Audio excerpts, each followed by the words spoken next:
Today we are going to unbox and review LEGO Star Wars Set 75311 Imperial Armored Marauder. This set is ages 8 and up and comes with 478 pieces. It was released in August of 2021 and retails for $40. It comes with 4 minifigures including Grief Karga, an artillery stormtrooper, and 2 standard stormtroopers. Let's unbox the set.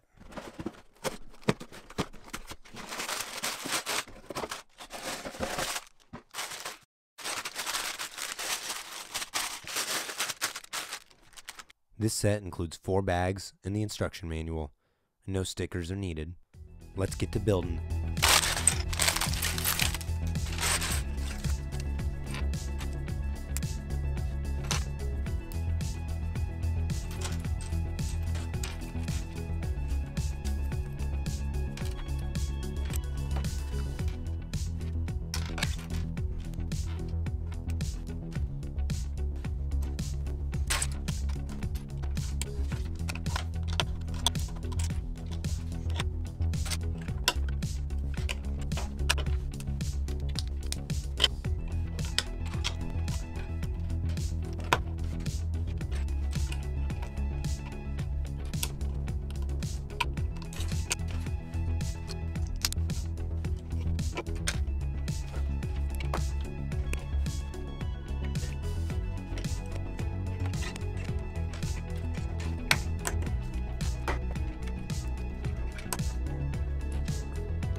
So here is the completed Marauder. Honestly, it's one of those models that I was not super excited to build, but when I put it together, I was pretty impressed with all the different details that they were able to get in this set. On the back, there's a hatch for a gunner with 2 guns on top, and this rotates a little bit. On either side, there's these hatches for the Imperial cargo to go. And there's also these swiveling turrets on the side. Again, it seems like they should go farther. I think it gets caught on the piece, and you can bring it out farther if you want, but it kind of has a little catch to it. Here you have a spot where you can load a minifigure in, and a seat inside. I'm not sure if this is intentional or not, but they left some studs where you could also store weapons on the inside. Or you could also store a blaster there on the door. On the top, there's this hatch where, in the set picture, actually Grief is standing there. So that's kind of a cool touch, to be able to put a minifigure on top. The transport also features a top hatch where an additional 2 figures can fit. On the front side, this hatch opens up for a pilot. There's a nice little control panel right there. And I like the little slit in the front for the pilot to look out. The bottom makes good use of all these flat pieces to allow it to almost glide on surfaces. Honestly, it looks sharper than you would think from the box art. The artillery trooper looks great with the pauldron, and the mortar is awesome as well. He also comes with a great mortar shell backpack. The stormtroopers don't feature generic heads because by the time the Mandalorian takes place, the Empire has been defeated, and with clones phased out, anyone can join the Empire. The Grief Karga minifigure is nice, but it's important to note that his head only has one expression. The Marauder was a fun build that definitely caught me by surprise. It includes some great stormtrooper figures and the Grief Karga minifigure, and I would definitely recommend it to anyone who's a fan of The Mandalorian. Thanks for watching. If you found value in this video, please consider purchasing with affiliate links in the description and like this video. Also, subscribe to my channel so you see all the new LEGO sets that we will be unboxing and reviewing.